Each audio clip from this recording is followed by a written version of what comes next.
लोगों ने देखा होगा, घर के सारे सब ठीक ठाक होता है, बिस्तर में जैसे ही जाते हैं नींद पड़ जाती है।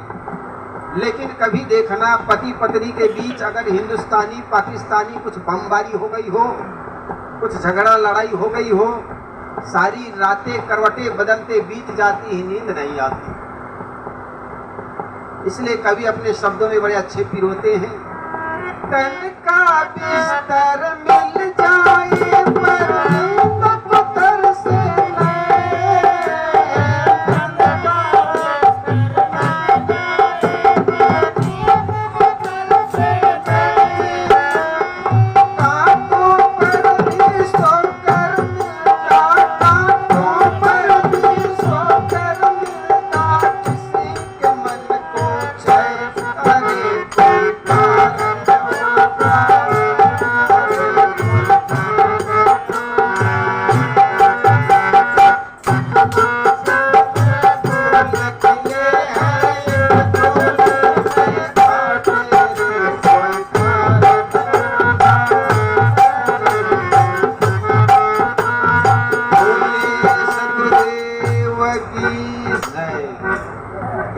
कभी गाए नहीं है और शायद माइक भी गला पकड़ रहा है।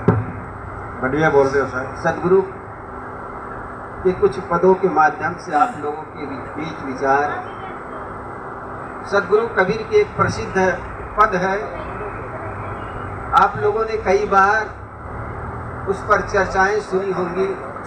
सदगुरु कबीर कहते, संतों देखत जग बौराना, साच कहो तो मारन धावे झूठे जग पतियाना। सदगुरु कबीर कहते हैं, हे संतों, मैं संसार के लोगों को देखता हूं तो धर्म के नाम पर बौरा गए।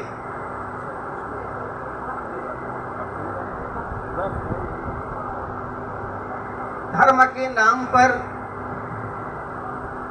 आदमी को आदमी ने बांटा, और जो धर्म आदमी को बांटे वो धर्म कैसा।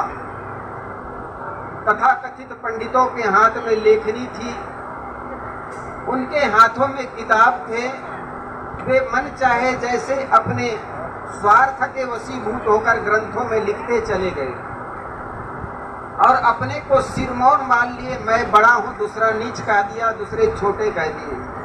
देखो ये देश का कैसा दुर्भाग्य रहा है।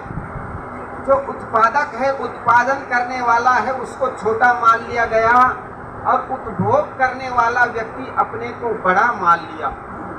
एक व्यक्ति मैदान पर पड़े मिट्टी को ला करके उसको भिगा करके उससे मटका बनाता है। मटका बनाने वाला व्यक्ति को कह दिया तू तो अछूत, लेकिन उस मटका को उठा करके मटका से ठंडा पानी पीने वाला आदमी अपने को बड़ा मान लिया। एक तेली समाज जिन्होंने तिलहन का पता लगाया, वो तिलहन का पता लगा करके तिल निकाला, उस तेल निकालने वाले भाई को कहा तू अछूत, लेकिन जिसने तेल का प्रयोग किया पूरी पकवान बनाने में, उसको कह दिया कि हम बड़े हो गए। एक समाज जिन्होंने कपड़ा बुना, जिसको बुनकर समाज कहते हैं, उस बुनकर समाज को कहा तुम छोटे, और उस कपड़े को पहन करके चौराहे पर चमकने वाला आदमी अपने को बड़ा मान लिया। एक व्यक्ति मैदान पर पड़े चाम को ला करके 2 जोड़े जूते बनाए, उस जूते बनाने वाला व्यक्ति को कहा तू तो अछूत, लेकिन उस जूते को पहन करके भटिंडा के चौराहे पर चमकने वाला आदमी अपने को बड़ा मान लिया। तो कैसा दुर्भाग्य रहा है इस देश का। अब इसी व्यवस्था में ये देश हजारों सालों तक चला है। जरा सोचो, जहाँ पर उत्पादन करने वाला व्यक्ति को छोटा मान लिया जाए और उपभोग करने वाला व्यक्ति को हम बड़े मान ले, उस देश का विकास कैसा हो सकता है। हमने तो सदियों से यही सोच लिया, अजगर करे न चाकरी, पक्षी करे न काम, दास मल्लू का कह गए सबका दाता राम।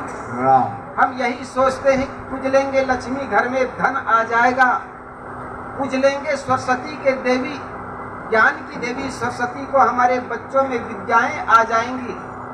लेकिन जरा सोचो ये देश का स्थिति कैसी हुई है। लक्ष्मी की पूजा करने वाला ये देश आज भी चौराहे पर कटोरा लेकर भीख मांग रहा है। कभी आपने सुना है जापान वालों ने किसी लक्ष्मी की पूजा की? कभी सुना है अमेरिका धनाढ्य देश, वहां के लोगों ने कोई कुबेर की पूजा की? कभी आप लोगों ने सुना नहीं होगा। फिर भी ये देश धन के मामला में बहुत संपन्न है। उनके पास कुबेर का खजाना गड़ा हुआ है, उनके पास लक्ष्मी का खजाना गड़ा हुआ है। कारण क्या है? वहाँ के लोगों ने पुरुषार्थ किया, मेहनत किया, विज्ञान की पूजा की उस देश के लोगों ने। हमारे यहाँ धर्म के नाम पर अंधविश्वास पनपा और पाश्चात्य देश में ज्ञान के नाम पर विज्ञान पैदा हुआ। अरे जब लक्ष्मी की पूजा कर लेने मात्र से अगर धन आ जाता तो सबसे बड़ा धनाढ्य तो हमारा भारत देश होता, क्योंकि यहाँ पर 33 कोटि देवताओं की पूजा करने वाला यह देश है और आज से नहीं हजारों हजारों वर्षों से पूजा कर रहा है। कारण क्या है? इस देश में गरीबी हुई। तथाकथित पंडितों से पूछो आप जाकर के, भैया कि हमारे देश में गरीबी क्यों आई?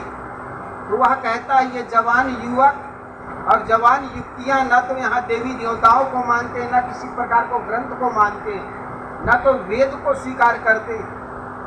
मैं कहता हूँ अंधविश्वास से भरे हुए एक ज्ञान को कैसा स्वीकार करेंगे? हम तो सोचते हैं पानी नहीं गिर रहा है तो यज्ञ कर देंगे, पानी गिर जाएगा। ऐसा ही होता है।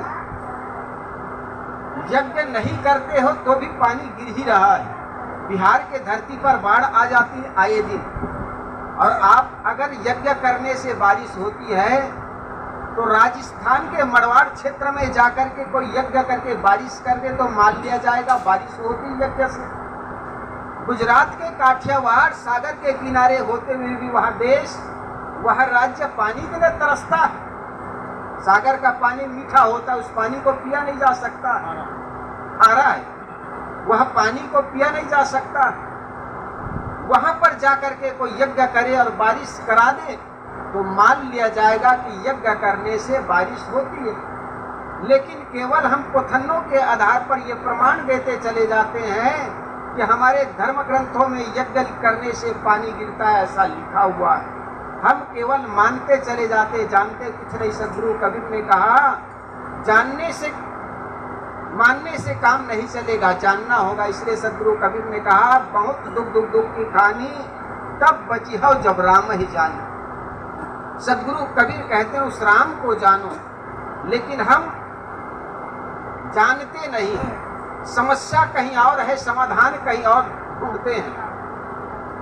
आपने देखा होगा इंदौर के एक मिश्रा जी, प्रदीप मिश्रा, वे कहते हैं सारी समस्याओं का समाधान एक लोटा जल होता है ना।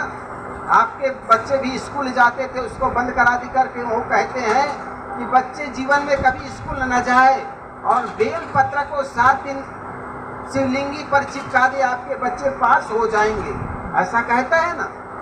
अरे इससे बड़ा सस्ता नुकसान क्या हो सकता है? बच्चे को कभी स्कूल मत पढ़ाओ और आपके बच्चे डॉक्टर बन जाए, मास्टर बन जाए तो क्यों बेखड़े खड़े करना। लेकिन ख्याल रखना उसके कुछ दिन बाद उनके लड़के 8वीं में फेल हो गया, ऐसा फेसबुक में आया था। अब जो कहता है ये दावा देता है कि बच्चे कभी स्कूल न जाए और केवल बेल पत्र 7 दिन शिवलिंग के माथे पर चिपका देने से केवल बच्चे पास हो जाते हैं, उनके ही बच्चे फेल हो जाते हैं। आदमी झूठ फूट के ज्ञान की बातें करते चले जाते हैं। धीरेन्द्र शास्त्री कुछ चमत्कार बताते हैं। चमत्कार कुछ विज्ञान की बातें होती, कुछ ज्ञान की बातें होती है। चमत्कार बिल्कुल झूठी होती है, बिल्कुल फेक होता है। और अगर चमत्कार कोई बातें होती तो सरकार ऐसे लोगों को अपने पास रख करके भविष्य में जो होने वाली दुर्घटना है उसके बारे में ये बता देता, हजारों लोगों की जनधन की हानि रुक जा सकती। बद्री केदारनाथ कितने लोग गए, भगवान पर कितनी आस्थाएं होती, हजारों किलोमीटर आदमी चल के जाता है। और बद्री केदारनाथ जो गए हैं वो जानता है 25 किलोमीटर पैदल चल करके जाता है। हजारों पंडितों वहां रोज पूजा करते हैं। और आप लोगों ने सुना है 114 करोड़ के सोने की वो पीतल में बदल गया, चोरी कर लिया। इतने सीसी कैमरा लगा हुआ, इतने पंडित रोज पूजा कर रहे। भगवान या तो झूठे या तो पंडित चोर है। और ये सारी बातें पंडित लोग छुपा देते हैं। अखबार में आया तो पता चला कि वो सोना को चोरी करके चोरों ने ले गया और केवल पीतल मढ़ दिया गया। जरा सोचो ये देश में जनसंख्या कितना है, 125 करोड़ कुल है। एक एक करोड़ एक एक आदमी को भेज दिया जाता तो इस देश की पूरी गरीबी दूर किया जा सकता था। और उतने सोने को उस मूर्ति को मढ़ दिया।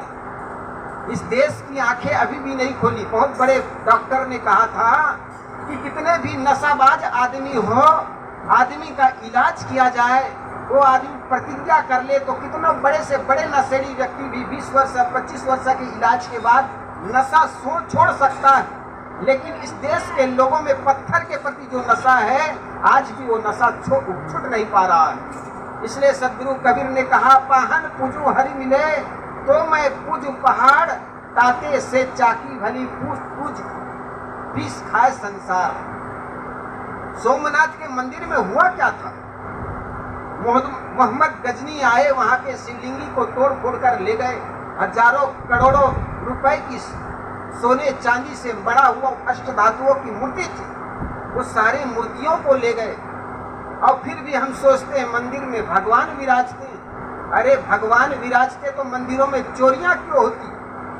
महाराज राम की मंदिर अयोध्या में बनाए गए, तोड़े किसने थे? और जिन्होंने तोड़ा वहां भगवान विराजते हैं, तोड़ कैसे लिए बाबर ने? हमने कभी विवेक की आंखें खोल करके कभी सोचा है? लेकिन हम तो पंडितों की बातों पर मानते चले जाते हैं।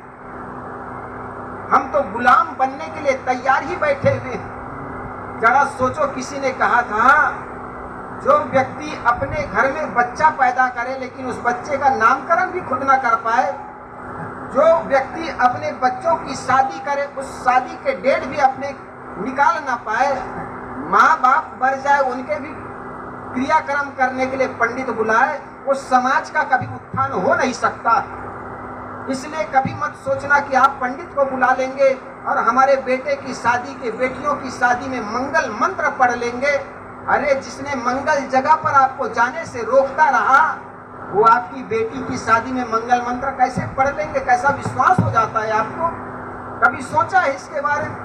केवल आप करते चले जाते हैं, ढोंगियों की बातों को मानते चले जाते और कुछ विचार नहीं करते।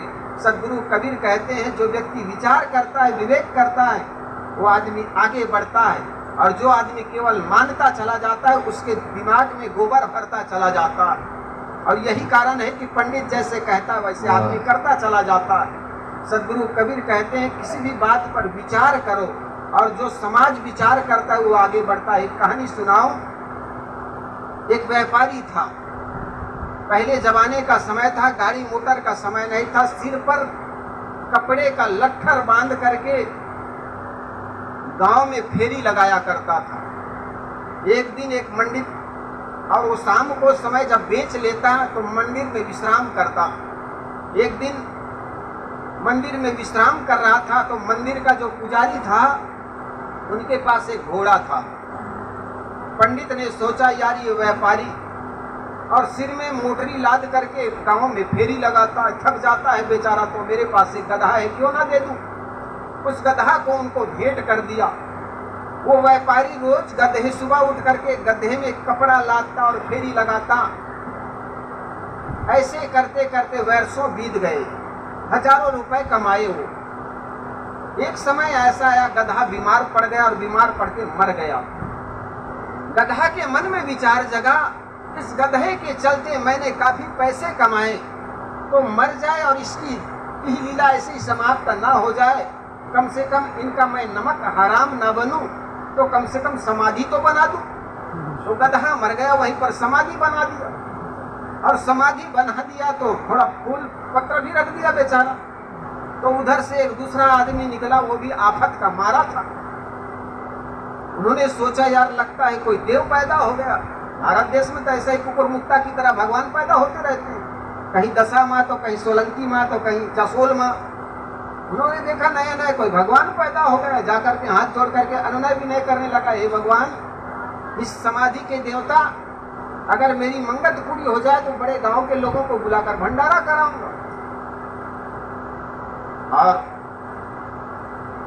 हो जाता है कई बार ऐसे, तो उनकी मांगे पूरी हो गई, और जब मांगे पूरी हो गई तो बड़े भंडारा किए। गांव के जो मंदिर, पुराने मंदिर था, वहां पर भी जाकर लोगों को कहने लगा, अरे तुम कहाँ यहाँ पड़े हुए पुराने मंदिर में, वहां पर नई समाधि, नए देवता पैदा हो गए, वहां पर मंगत मांगोगे पूरी हो जाती।